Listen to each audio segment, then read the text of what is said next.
following is a presentation of Learfield IMG College.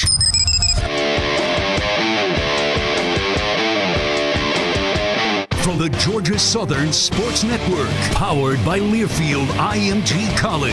Wings up, Eagle Nation! Touchdown, Georgia Southern! This is Inside Eagle Nation, your all-access look into Eagle athletics. Taking a look through all the other action in Georgia Southern athletics this past week, a lot of road action, a lot of teams hitting the old I-16 out of town. Getting on the steel horse and taking us to parts north, south, west, wherever. Can't really go too much farther east. Now let's return to the Learfield IMG College studios. Here are your hosts, Colin Lacy and Danny Reed. That's a fact, Jack.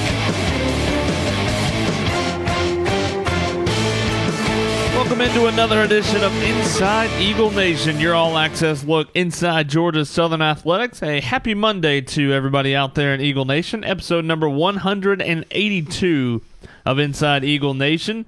Georgia Southern baseball fresh off a 4-game road trip, the final true road trip of the regular season for Georgia Southern baseball, out to Georgia Tech on last Wednesday, and then to Little Rock this past weekend, taking 2 out of 3 from the Little Rock Trojans.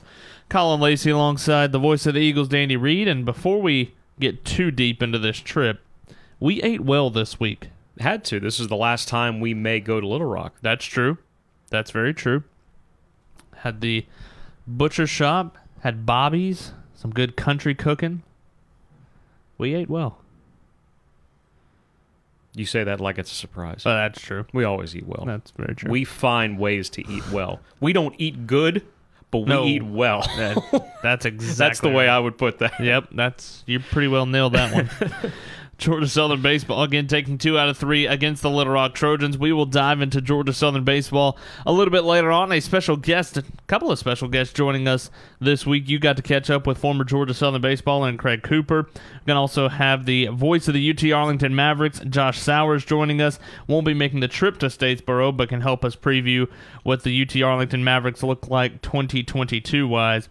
But diving into everything else, Georgia Southern athletics. We mentioned Georgia Southern women's golf last week down in Tallahassee in the Tallahassee Regional. Georgia Southern finishing 7th in the regional overall, and so their season has come to a close. But what a heck of a first season for Mimi Burke, especially down the backstretch, winning the Sun Belt Conference Tournament, first regional appearance for Georgia Southern women's golf, and a really good showing down in Tallahassee. And individually, Abby Newton continued her strong play from the end of the season, helping the team win the conference championship. To watch them show out in their first opportunity in a regional, really good stuff, and I'm thinking that that's only the beginning. I know we've talked about that with a number of programs, but with how quickly Mimi has shifted culture and gotten the winning here to Statesboro, I think it really is only the beginning for that program. We mentioned Georgia Southern softball at this time last week was getting ready for the Sun Belt Conference Tournament down in Mobile. Had the play-in game against the number 7 seed Georgia State, fell 9-1 to the Georgia State Panthers. So the season for Georgia Southern softball coming to a close. 13 wins on the season, 6 of those coming in conference play. But you look at a couple of those big victories, one against Louisiana, who will be going to a regional after they won the Sun Belt Conference Championship, the regional over in Clemson. There's a lot to build off of this year for first-year head coach Sharon Perkins. Players to be replaced, especially on the mound, and I know that's going to be the primary focus to try to get the pitching up to snuff. But it was proof that there was talent. It was just needed to be manufactured in a certain way. But getting a whole recruiting class in for what is going to become an even tougher softball league when you bring in a James Madison that played for a national championship just last year, you'll have a chance to see exactly what kind of program coach is going to look to put together over these next few months. Georgia Southern men's golf taking place in their regional right now up in New Haven at the Yale Golf Course. So Georgia Southern, through one day, finishing 3rd through the first round. They are 10 under par, just 3 strokes back of first place, Wake Forest and North Florida, both top 40 teams in the country. They are 13 under. Georgia Southern just 3 strokes back at a really nice Yale golf course. But Georgia Southern 3rd as a team. Individually, Georgia Southern a strong showing as well. Mason Williams tied for 2nd at 5 under, just 1 stroke back of the league. Bryson Hunt from Illinois leads the way at 6 under. Georgia Southern also having Wilson Andrus and tied for 6th with 4 under. A couple of Eagles sprinkling through the top 25 as well. And getting a little bit of review on how the course plays, you were telling me that the back nine looking to be a lot more difficult than the front nine, so it was probably advantageous that Georgia Southern started on the front nine, was 9 under as a team, added a stroke once they got to the back nine. I think that set up really well and should give them an opportunity to move on over these next couple days. So we mentioned the top 4 from the women's regional will move on. The top 5 for men's regionals move on. Not as many men's regionals as women's regionals.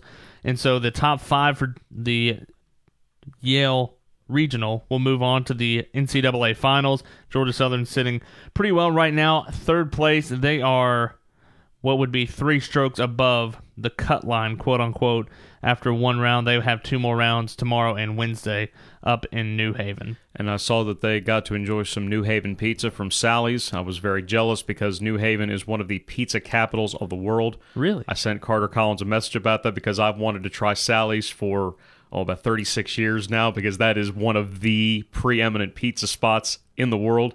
Better than Arkansas, huh? Oh, yeah.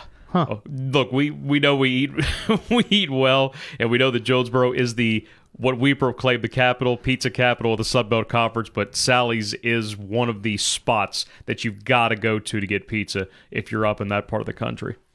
So Georgia Southern will have the 2nd and 3rd rounds of the New Haven Regional for the NCAA Regionals coming up tomorrow and Wednesday. You can keep on gseagles.com as well as golfstat.com has the live scoreboard for you throughout the morning. And I really like how they have that set up. They'll give you the team leaderboard, but they'll also give you an alternate button. You can go right quickly to the player leaderboard without having to search a whole lot. And, some of those websites, it's difficult to find all their scores here, scores there, but everything is nice and self-contained, and it's even better when Georgia Southern's near the top of the leaderboard. You don't have to scroll very often. No.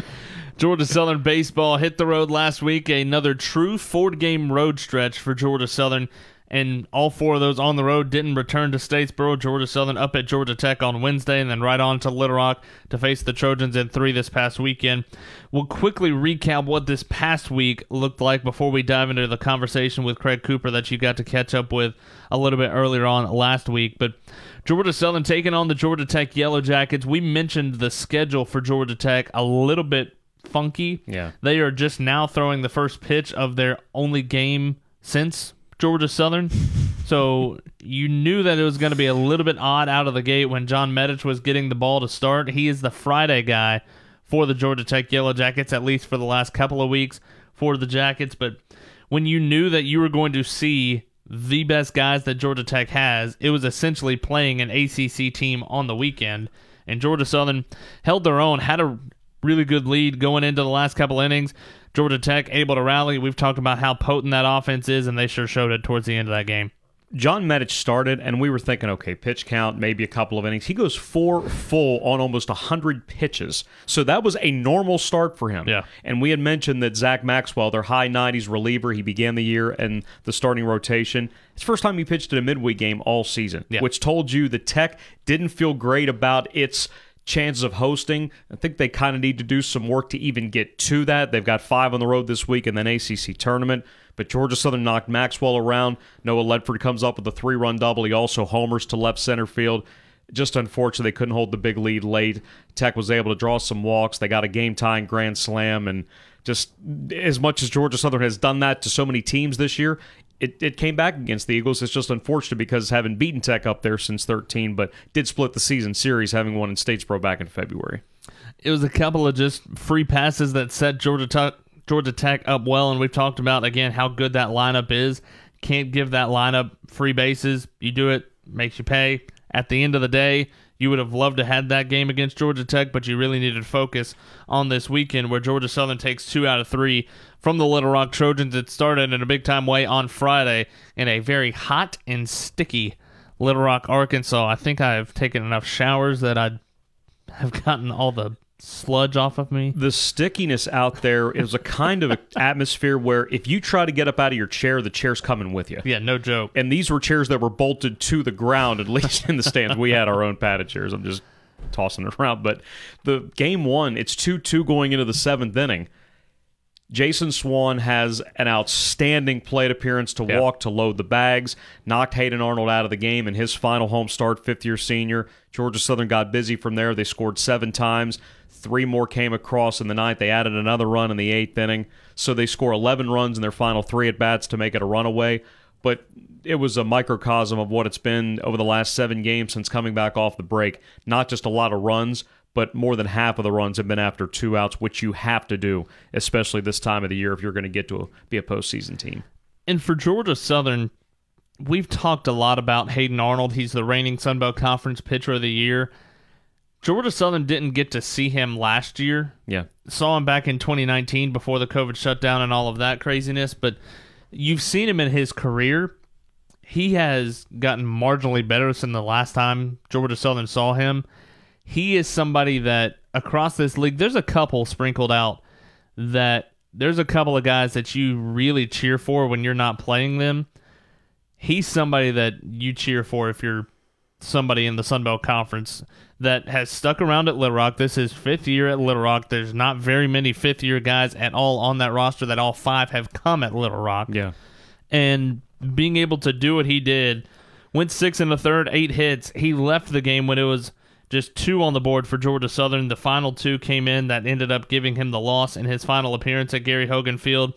You hated to see that for him, but really good to see Georgia Southern get the bats going there in that 7th inning. Got the back-to-back singles after a leadoff pop-out, and for Arnold, somebody that's thrown 300 innings and counting because he'll get one more start this weekend. They go to Teague Field for 3 Thursday through Saturday. He'll get their play-in start. Whoever they match up against, they cannot finish in the top 6. But to see where a guy began his career, reliever 18, starter 19, how he developed over those next couple of years, really fine-tuned that 12-6 curveball because not a whole lot of guys throw that 12-6 curveball anymore.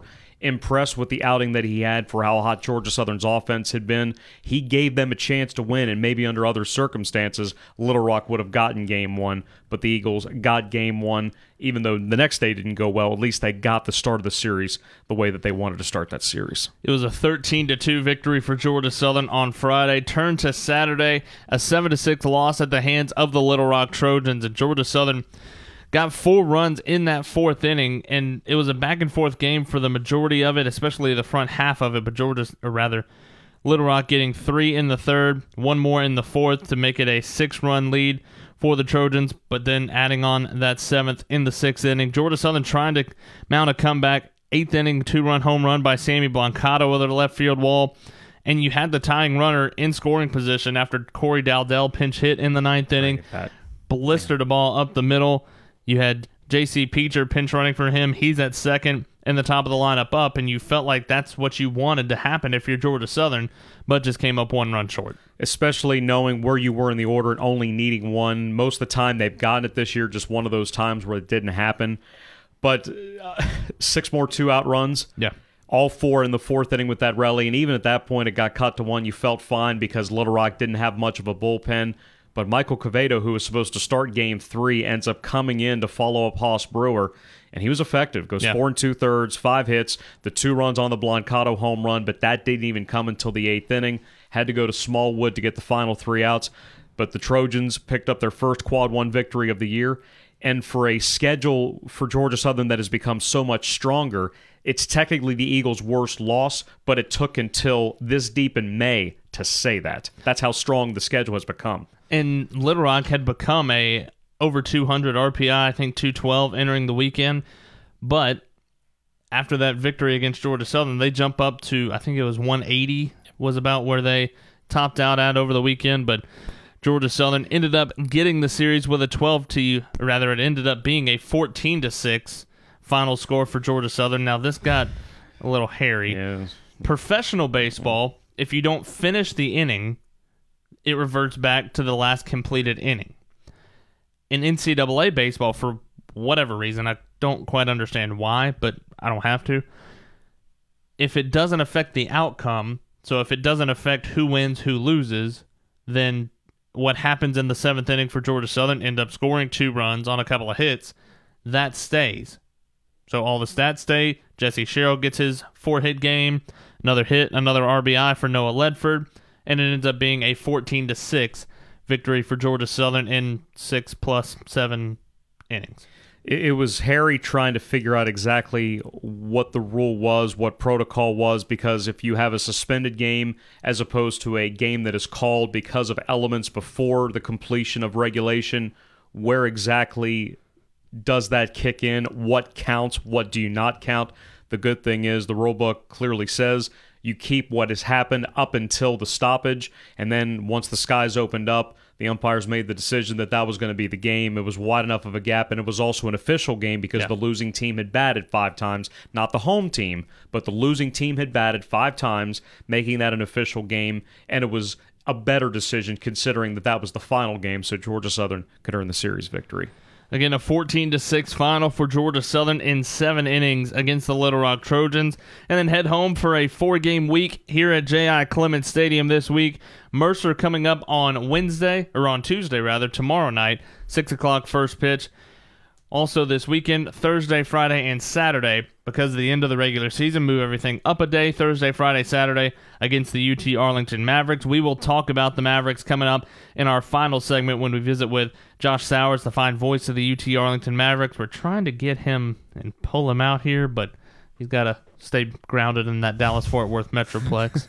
But really quickly on the Mercer Bears, before we talk to Craig Cooper, it's a team that 38-13, we talked about it the first time that we had gone up to Mercer to take on the Bears, and hopefully no rain delays and any of that.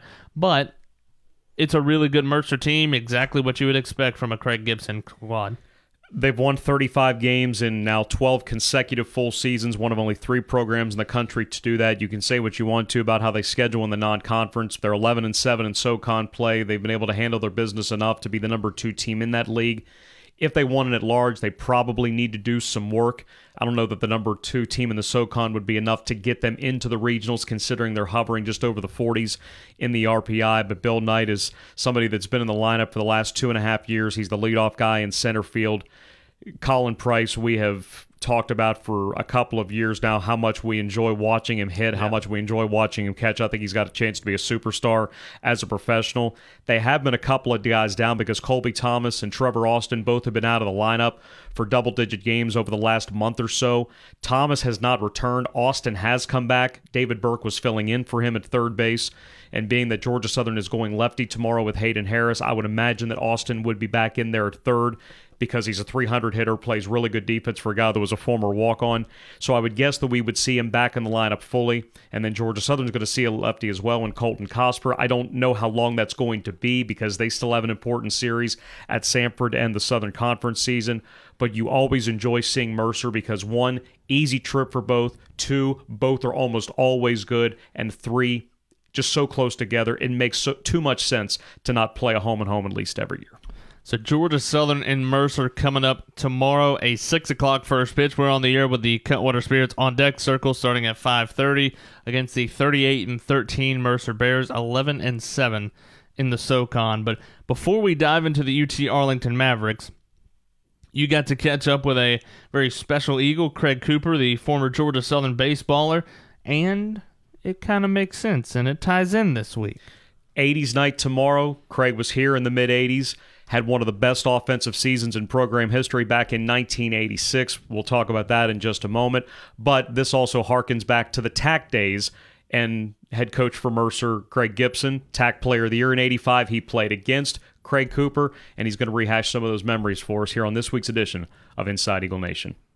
Inside Eagle Nation continues. We'll look ahead to this week's action with Mercer coming to J.I. Clement Stadium for the final midweek home game of the regular season. It's 80s night at the ballpark, so what better way to celebrate that against a former TAC school with somebody who played a lot against Mercer during the TAC days in the mid-1980s, had one of the top seasons in school history in 1986. Craig Cooper is our guest on this week's Inside Eagle Nation podcast. Craig, it is great to get a chance to catch up with you today. We really appreciate the time. The pleasure is always mine, especially talking baseball, and Georgia Southern baseball is basically, it doesn't get any better for me. So it's great to be here, and I appreciate you having me on. I know we'll get to your roots a little bit, being from the Northeast, but now living in the state of Florida. Where has life taken you? What's been going on? Holy cow. A storybook childhood leading into Georgia Southern, which was absolutely the perfect place for me to excel in baseball. both because of Jack Stallings, who really just, taught me how to play the game correctly and how hard you really have to work in order to excel in baseball. And then, a 7-year pro career, basically storybook type stuff. I made it up to AAA and had a guy named Jack Clark in front of me when I was with San Diego. So that made it a little tough to make it that last little step, and then ended up getting traded and sent to AA with Milwaukee for a couple more years. So just storybook. And now I'm doing my thing in Pensacola/Gulf Breeze, Florida, where I coach a travel ball team that I've been with about 11 years now. And love doing that. I work on the side to try to make a living. I'm in a law firm right now, where I've been working for a couple years, helping a lawyer out. And here I say that I do everything that nobody else wants to do. We were just over that way not too long ago, having a game in Tallahassee against Florida State, and then that 3-game series in Mobile against South Alabama. You had a chance to take in the second game of that series. How closely are you still able to follow the program? Well, not as close as I would like, first of all, but and also I ended up marrying a younger lady, and so I have a 7-year-old. And believe me, I am just running. I mean, I pick him up from his karate daycare that he goes to every day, and the first thing out of his mouth is, "Daddy, let's go rip." And so he and I spend a lot of time together. So between my practices and stuff, and trying to earn a living, and then just working with him, which is just, nothing but pure fun. I don't get to keep up with it as much as I could or should. However, extremely proud of the way the boys are playing this year, and definitely was pumped to hook up, for a minute to get to see them this last weekend, and always good to have a little back and forth with Rodney as well, which I did. He was kind enough to leave me tickets. So, how does somebody from New Jersey end up in Statesboro, Georgia? Ask the other 20 guys on my team, because all of us were from Jersey, Pennsylvania, New York. And then we rounded it off with Australians and Puerto Ricans. We definitely Skip was huge in international baseball, so he would recruit some of those guys literally off his USA rosters to come help us out. And huge in Australia, so we always had the whole time I was there, couple 3 Australians, but I mean. Everybody who plays baseball in the North and wants to play at a high level comes south. There's just, especially back then, where very little indoor training was going on. So, just to be able to, first of all, make a D1 roster, and secondly, for the warmth, to come south. And Georgia Southern couldn't have been more perfect for me than the way it worked out. You've already mentioned this, and everybody I've ever talked to about Coach Stallings said that he was such a great teacher of the game. What specifically did he teach you? Well, first of all, you couldn't help but listen to him, because he screamed the whole time he talked, whether he was this far away or whether it was across the baseball field. Your hair was blown back. So first of all, you always knew where you stood with Skipper. Yeah, incredible motivator as well. Cut to the chase all day long. After the first practice that I participated in, I saw the catchers, Greg McMullen, Marty Peavy was on his way out, had Gip, so I saw what these, and an Australian named Dave Youngberry, who could probably outcatch me as well, but he was the only one that I felt like I had a chance against. I go into Skip's office and say, "Skip, I don't like my chances catching here." And he said, "Oh, big guy, don't worry about it, man. You see the cages right there?" He goes, go work over there, do your thing over there. And he said, I'll find a place for you to play. I got a first baseman's mitt the next day, and the rest is history. I mean, I played there for 4 years and about 7 years of pro ball, all at first base. So the key would be hit the ball, Craig.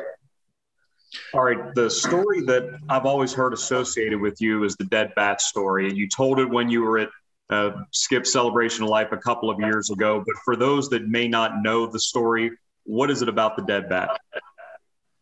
Well, there were two things about that bat, and Greg McMullen Pops always put tape on his bats. So I get this really nice, first of all, it's a 35-inch Black Magic Easton, okay, 35-32. That's a freaking man's bat, I'm telling you. And so at the before the season even started, and he put tape on it, and I like a tackier grip. So anyway, I used that, and I was having really good success with that. But I really just didn't feel like the ball had the punch that it did. So went out and got a new one. Also, I didn't have a home run in like 4 games or something. And for me, that's just wrong, man. It's time to panic, and so I went and bought another one exactly the same. And his first thing out of Greg's mouth is, "Coop, let me tape that." No tape. I want that original feel. And I believe the story goes, and I believe we can look this up. I had 6 home runs over the next 2 games. Yeah. So it was just the feel and the fact that once again, baseball is so mental. And if you feel like the bat in your hands, you're going to rip the cover off the ball, you've got a good chance to do it. So it was amazing end to that story. And it worked for me the rest of the season too. I mean, it was good stuff. I want to talk about 1985 a little bit. Everybody associates you with the 86 season, but 85, you guys won the TAC that year, 41 victories. Mike Shepard had just transferred in on that team to Middle Georgia. He was in the outfield on that squad. You played with so many great players in school history on that team. How did you feel it clicked that year, whereas the year before when the losing season happened? What was it that worked so well in 85? Well, first of all, I actually got to play a lot because the year before that, I don't know if you know the stories about this one, but when I was either removed from a game because somebody came to the game late and I started in their place, and then I got removed a couple times, didn't sit well with me. I would call timeout, and I would go down to the area where the cages were, where there was a tire and hanging on a fence post. I would bring a metal bat, and also as part of my throwing a fit, call timeout during the game, run around the catcher, go down to that thing, and I would proceed to hammer that tire for 3 or 4 innings straight. And I mean, literally straight, where there is no time where nobody didn't know that I was hitting that tire. Shep coming in on that team was huge for us and me as well, especially the following year when I had him hitting around me. Usually he hit 3 and I hit 4, but just having another just unbelievably electric bat in the lineup was huge to me. And I've said Greg McMullen 5 times already, but so cerebral behind the plate. That it was like having another, Skip on the field. It literally, we did trick pickoff plays. We did stuff that without even, Skip knowing that we put him in and stuff, So, those are the first couple of guys that come to mind about that season. All right. I'm kind of lost as to where we started there. Sorry. All right. 1986, 446, 26 bombs, 94 RBIs. It goes down as maybe the most complete offensive season in school history. How big does the ball look when you're going like that? It looked like a volleyball for sure, at least. It was just scary. How locked in. I really was. And I trusted my swing, even though, like Skip said, I was more of like a Mike Schmidt, to bring up a 80s, 70s guy, where Schmitty did not have a quick bat. Yet he had unbelievable power and he squared the ball up a lot. Okay, I didn't have, a quick bat per se. My swing was a little bit longer than most. And also I hit a lot of home runs to right center. And that scoreboard has some dents with my name on it, that's for sure. Because I used to love that when that thing would go drop the scoreboard. But yeah, just everything fell into place for me. I was incredibly strong at the time, which helped, a ton. Some of the balls that weren't going out, 2 years before were going out every single time I made contact with the ball. So, it was just a magical season. And I never had a period during that year where I thought, oh, wow, I'm in a slump or something like this. No, it was just on, and it was magic. There was a lot going on in Statesboro at that time. Eagle Field was in the process of becoming J.I. Clements Field and then J.I. Clements Stadium. Georgia Southern football had won a national championship in 85. They'd win another one in 86 after you got drafted. Georgia Southern basketball was in the middle of 3 NCAA appearances over a decade. What was it like to be in town during all of that going on? And once again, I wish I had gone to more of these things, because I got in my own little baseball world. But the Irk Russell thing was just amazing. Even though he gave me a darn B in his class. He gave you a B? He gave me a B. After I sat there and watched, his football players showed up the first day of class and basically the last day of class, and I know they didn't get a B. So I actually showed up. Rich Kinsler and I, he was a pitcher and he was my roommate. He and I would show up for that class. We took it together. And one day Irk called us after class. He goes, boys, if you wouldn't mind, I'd appreciate it if you didn't leave a puddle every time you came in here, because Rich and I would be at the pool for a couple hours before we came into his class. So maybe that's what it was. But a completely magical time. Irk's first year was my first year, and last year won a national championship, which is just incredible. I knew a couple of the basketball players back in the day, and Tracy Ham, I used to hang with him some, just an incredible dude, and always treated me like I was one of the guys, and he didn't have to, he was bigger than life, back then. And so, definitely a magical time all the way around for a lot of people there. Get to your pro career now before we talk more about Skip. Being able to be selected by San Diego in the 5th round back in 86 and play in places like El Paso and Wichita and the minor league junket and get all the way up to AAA. What would you say about your pro experience? Well, it's a bit cliche, but I'm telling you straight up that it's the same with my guys that from college. It's all about the guys, man, and it's all about that clubhouse, and it's all about the camaraderie. It's more about your fellow teammates than you do about your family members. It's just the way it is, because we're not afraid to talk about anything, not afraid to say anything or share anything. And most of the time the sharing was purely for entertainment purposes. So the thing that stands out the most of the pro days was the camaraderie and the friends that I still have from those days.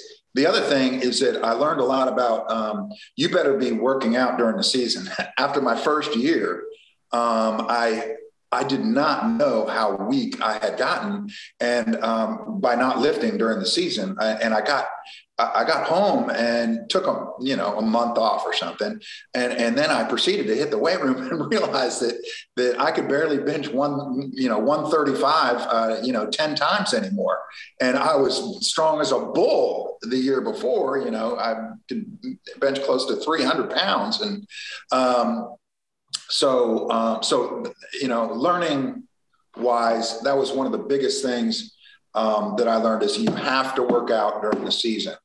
The play and the level of play was also, just every day challenging. You hit a routine ground ball and you're out. There's no two ways about it. And everybody throws 100 miles an hour now, it seems, in AA. I was an official scorer for 5 years here with the AA team in Pensacola, the Wahoos. And I look at that scoreboard after every pitch, and everybody's throwing over 90 now. I don't know if that's the way it was when I was playing, or whether the guns were different, because that's what my boys say from back in the day. Oh, BS, it's a ray gun, it was a ray gun back then, and now it's a jugs and puts 4 miles an hour on everything, So, but anyway, the pro, I wouldn't trade it for the world, even though, you don't get rich and you live out of a suitcase, and a lot of it is a heck of a lot harder than people, think. Being at the ballpark from 2:00, until 10:00, people think you show up, at 5:30 for a 6:30 start. That's just wrong. It's a long day every single day, and we would go months without a day off. You came back a couple of years ago for the Celebration of Life back in 2018. And at that point, the renovations at J.I. Clements were barely a year old. But to see so many people that meant so much to Coach Stallings to be back to celebrate his life, what do you remember about that weekend and just how much that Statesboro and Georgia Southern had changed?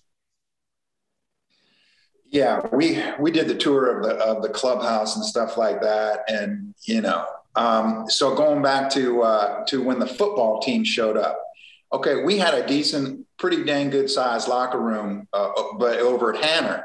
And my first year was the first year of football where they crammed us into 2 rows of lockers where we had 20 before that.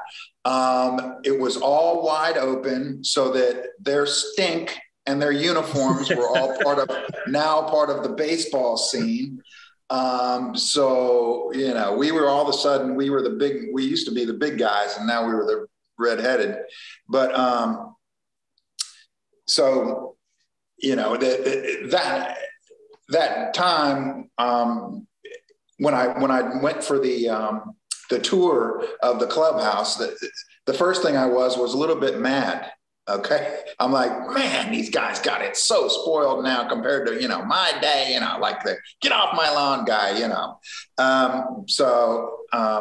but at the same time, man, I was so proud to know that they had finally started really, somewhat spoiling a baseball player, whereas we were always, kind of on the back burner. And we didn't have many people at games, even though we played Georgia, we played Alabama, we played North Carolina, we played South Carolina, we played Florida State, we played every single large school that you can imagine in the area. But getting back to the field and the dugouts, everything, man, it was awesome to see. And this last weekend I was up there and got to see some of the updates that are coming. And I'm extremely excited about that, starting with an indoor facility, which every D1 program has to have. You just can't recruit without some sort of indoor facility. So, it was really nice. And I was happy for the guys after I got over my little pity party for myself back in the day. Went into the Wall of Fame in 2009, Georgia Southern Athletics Hall of Fame in 2020. But if you would look back on your time as an Eagle, what are you most proud of? Oh, wow. The work that it took. I mean, I came from a town of 4,000 people. We had one stoplight in my town in New Jersey. People think, oh, you're from Jersey, you're a city boy. No, man, I was out in the woods most of my childhood. And when I first came down there and I saw the talent and like, I literally got sick to my stomach when I looked at the schedule going, oh, I'm I'm in a D1 program playing the best baseball in the country. I'm about to have to go up against in the next 4 years if I can hang that long. So that, you know, that it was really, it has to be the work that went into the success that I ended up having. If you would give a message to an Eagle now, whether it's, let's say, someone that just got to Statesboro, or maybe somebody that just graduated and is about to enter the world, how has Georgia Southern benefited your life? Well, I mean, I have to go back to the work ethic. I mean, baseball is so directly correlated to the work you put in. You directly receive benefit from, whether what degree that is, you know, up to your talent and you know, how much work you actually put in. But it's also that anything is achievable and possible. Like I said, man, 4,000 people, and I was not a scholarship player coming down here. I had to make the dang team. I was a walk-on, but they knew who I was, and they knew I was coming because I made sure of that. But and you know, Skip said, you know, you'll have every opportunity here to play baseball, so you know, anything is possible. You believe and put in the work, and truly anything is possible. TAC Player of the Year, All-American, Hall of Famer, Craig Cooper. He's been our guest today on the Inside Eagle Nation podcast. Craig, it's been great getting to talk with you, and hope we get a chance to do it again real soon. Hey, anytime you want to, man. I love to talk baseball and love to talk Eagles. So I hope the boys continue the success that they're having this year and into the future. Go get them, boys. Colin, back to you. So we continue this week on Inside Eagle Nation. Catch up with the voice of the UT Arlington Mavericks. Josh Sowers joining us on this week's edition of Inside Eagle Nation. What's going on, my friend? Fellas, good to talk to you. How are y'all? It is always a fantastic day whenever we are talking to Josh Sowers. Man, that is so nice of y'all. So nice. We know you're not going to be able to make the trip down to Statesboro, but talk to us a little bit about this UT Arlington club. When you look at the numbers, it's been a little bit of a tough going. 15-36, the overall record, 7-20 in Sunbelt play. But you know when you're going up against a Darren Thomas type club, you're going to be going up against a team that's not going to give in at any point in time. Yeah, this is a team that, if you remember last year in the Sun Belt tournament, we felt like we had a real chance to make some noise. But with all the COVID seniors, the COVID juniors graduating and going on about their very lives, if you will, we had a lot of turnovers. We had 17 newcomers to the season, to the team this year, 7 of 9 infielders. And it's been a process. There's no doubt about that. There's been a lot of tough losses, but the main thing, and it's been injuries. That has been the thing with this team. But I will say, you take a look at a 2 series ago against the Louisiana Raging Cajuns, all one-run ball games. Y'all have got a good taste of Louisiana this year. So this team, they know what they've got to do when it comes to this weekend. So I wouldn't count them out one bit. What would you say this team does well? Hold on. They're not going to get blown out. They're not going to let a game get away from them. And it's been the case of they've been right there, but they haven't been able to tug that string. They, again, like I said, one-run ball games. You take a look at the conference games. It was a 3-1 loss to App State Friday night. It was a 3-1 loss to App State on Saturday. And then finally put it together, had a 7-0 win against App State on Sunday. You have 3 one-run losses against Louisiana. And then Arkansas State, other than that one inning when it got away from them in extras, they were right there. So I think that's the one thing they do good. I think the one thing that's been rough is not taking advantage of those opportunities because those games have been so close. You've got to find a way to get men on base. You've got to find a way to bring them around. And lately we've seen Darren Thomas not known for much base stealing when it comes. Now we're starting to see some guys take off from first that we didn't really see in the first few series of the Sun Belt Conference season. Danny and I were talking about it before we went live tonight, that it's been a lot of low-scoring affairs, and a lot of that is in tune to the starting pitching for this UT Arlington club. Guys that the Sun Belt Conference has seen, Tanner King, Michael Wong, Cade Winquist. What has it been about them that has really taken the next step this year? Well, that's pure experience. Tanner King is in his third year as a Maverick, fifth year of collegiate baseball. Michael Wong has, played JUCO in his third year with UT Arlington, and then Cade Winquist began in 2018. So these guys know how to pitch. These guys have seen Sun Belt pitchers. These guys have seen Sun Belt batters, I should say. So they know exactly what they're getting. They know exactly what they need to do. So that's experience on that side. Now, when the season started, we had no idea that those three, that would be the rotation for these three. Several injuries brought down some guys, and some guys didn't pan out that they had slotted earlier in the season to be those Saturday and Sunday guys. But while the results necessarily haven't showed lately for those, it is a strong pitching crew on that rotation. How has David Moffat become the Swiss Army knife? He had a rough opening to the season. There was no doubt about it. But that's also experience. He got to throw his name out there as well, coming from 2018, that when he started as a freshman and a sophomore, he was that guy that came in 8th and 9th innings and closed the deal.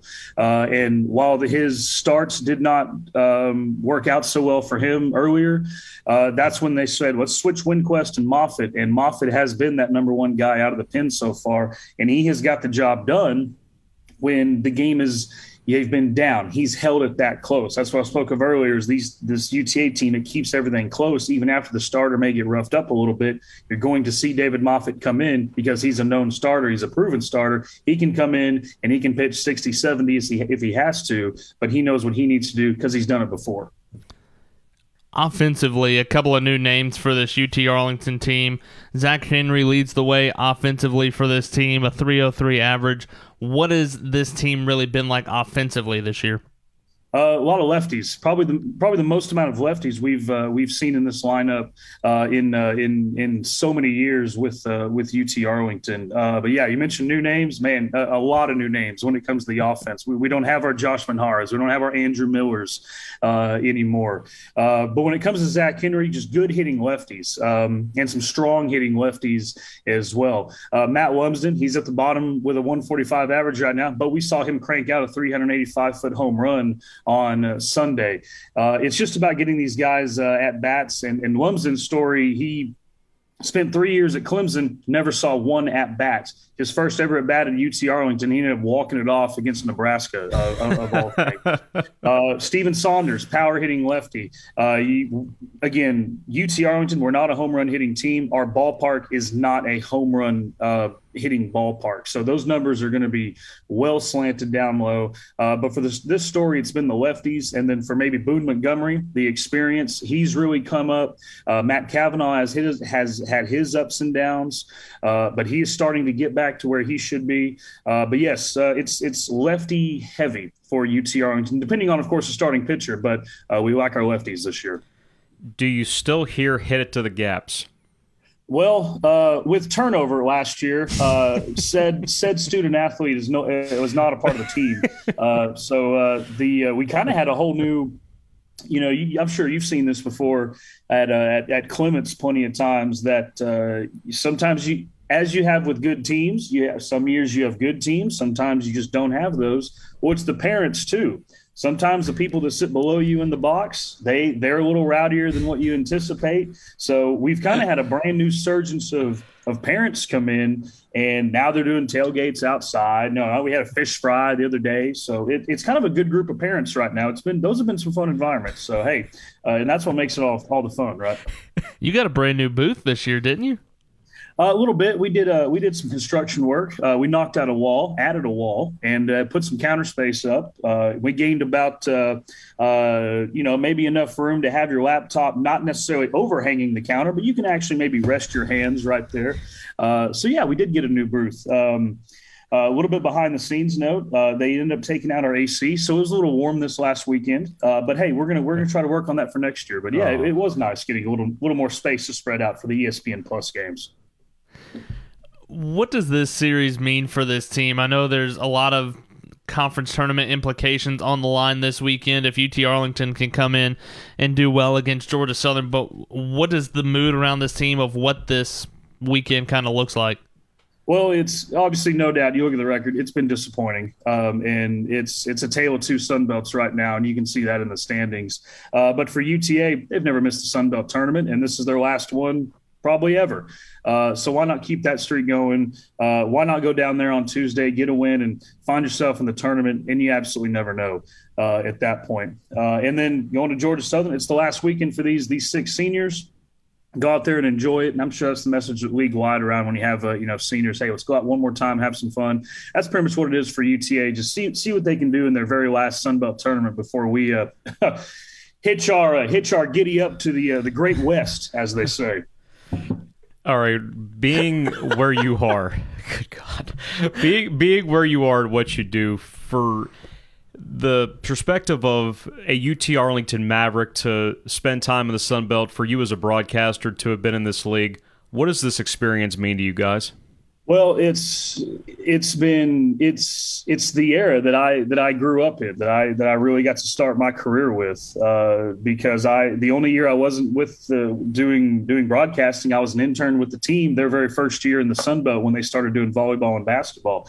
Ever since then, I've gotten to know so many fine people like yourselves and so many people around the Sun Belt, and got to travel to some amazing places and see some amazing sights. So it's really where I've formed around my 20s. I'm 31 now, so it's something I'm always going to be a part of me. And they say when you have lifelong memories, maybe you get a tattoo. So you know what? If I find myself down in Montgomery, it might have to be a Sunbelt logo tattoo on the old left shoulder. But we'll talk about that later, though. But no, non joking around. It's been fun, and we are going to miss it, no doubt. UT Arlington as a whole athletic department getting ready to move on to the WAC. What's the mood around campus, the mood around Arlington to be able to make that move? Well, we're bringing back some Southland rivalries with it that have now gone to the WAC. Your Abilene Christians, your Stephen F. Austins, your Lamars for 1 year, and Sam Houston for 1 year. So we're getting those rivalries back a little while. Now for baseball scheduling, our midweek games, that's going to make things kind of a nightmare for Darren Thomas and the coaching crew, because we already play enough Big 12 and SEC teams in the midweeks. So I don't know who else we're going to fill in, because you can't bring in Abilene Chris, you can't bring in Stephen F. Austin, you can't bring in Sam Hughes, you can't bring in Lamar anymore. So I think scheduling is going to be a little tougher on the baseball side. But for basketball, we get to see some teams that we've seen in non-con a few times, Seattle, Grand Canyon, and then New Mexico State, who knocked us off in the basketball championship back in 2013 in Las Vegas. So we're kind of get to see some old friends, if you will. I've got one more question. Are you still Team J?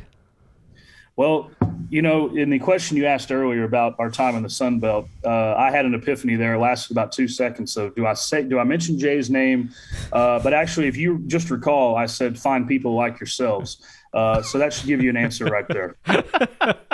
Well done. Josh, it's been a blast to be able to get to hang out with you, get to know you the last couple of years. Hopefully we get to catch up either this weekend or sometime over in Montgomery, but it's going to be a lot of fun. Yeah, no, it is. I hate that we're leaving, and life just kind of gets in the way of things. Me getting down there this weekend, and by life I meant money. At some point I do have to work in this life at some point. Yes. But no, like I said, everybody in the Sun Belt, you guys have been some of my absolute favorites, and the WAC is no doubt not going to be the same. I'm going to miss everybody in the Sun Belt tenfold. Josh, appreciate you, buddy. Love you guys. Thanks, man. Once again, that is Josh Sowers, the fine voice of the UT Arlington Mavericks, one of the best people we have been able to come across in the Sun Belt Conference, and being able to get to know him not only as a broadcaster but as a person, that has been a lot of fun. It don't take long to call that role. No, it does not. He is he's something special. Top of the top. Hopefully we get to catch up with him in Montgomery, this is kind of a... Hopefully he gets to go to Montgomery without UT Arlington making it. Because if UT Arlington makes the tournament, it means Georgia Southern didn't handle business this weekend. So hopefully Josh goes without the Mavericks going. You got a bunch of supernatural forces trying to collide and figure out which one is going to push the other out of the way. But what it boils down to is that on the field, the Eagles need to take care of the Mavericks to try to catch Texas State and maybe win a regular season championship. Oh, by the way, try to firm up that resume a little bit more in the hopes of getting an at-large bid if they don't win the tournament. I would think that Mercer tomorrow would go a long way in doing just that. But look, I know what the record is. I know they've struggled. I'm just telling you that starting pitching, these are going to be 3 good games. Yeah. And I would not be shocked if this went a certain way, just because I know how much experience they have. They've got 3 5-year guys in that rotation. I would anticipate seeing David Moffat at least twice this weekend. Matt Novus is the other guy that they'll try to throw a lot out of that bullpen. If it's a close game, don't leave it to chance, because Darren Thomas's programs know how to give themselves a shot every single game. We know for Georgia Southern it's been find a way all year. It doesn't change just because the team you're playing isn't as good as you think they are. Yeah. It's going to be a fun weekend for Georgia Southern and UT Arlington. Again, it's moved up a day because the Sun Belt Tournament just around the corner next week in Montgomery. That means next week we will be, hopefully, hosting our roundtable of the Sun Belt Conference broadcasters. Started that last year, where we get everybody in one room, plug a bunch of microphones in, and then we just sit and talk. I don't exactly know how that's going to look yet, but thankfully the people at one of the hotels in Montgomery were gracious enough to give us a space. We found a table big enough for everybody, and we talked for, I think it was about an hour and a half, just about the league, about a number of things. We still had that COVID thing that we were a year into, and I would imagine that the talk is going to be much different now that a lot of the protocols have been relaxed or lifted, getting a chance to fly and seeing how much people, it seemed like we're enjoying travel again, not having to worry about certain things. But I know that there's still 4 games this week, but everybody looks forward to getting to Montgomery. Whether you're in it or not, you look forward to getting a chance to see everybody. And in the case of Josh, might be the last time we get a chance. You know, we might have to do, when we get to Montgomery on Monday, in the afternoon, do our podcast, and then get everybody back together after dinner for a We're Talking and Craig Melanson gets in on it. Yeah. I could see that becoming a thing. And I don't know that one's going to have a time limit. No, that one sure does not. If you want something to do for a long time on that Tuesday or Wednesday, that would probably be a good place to start.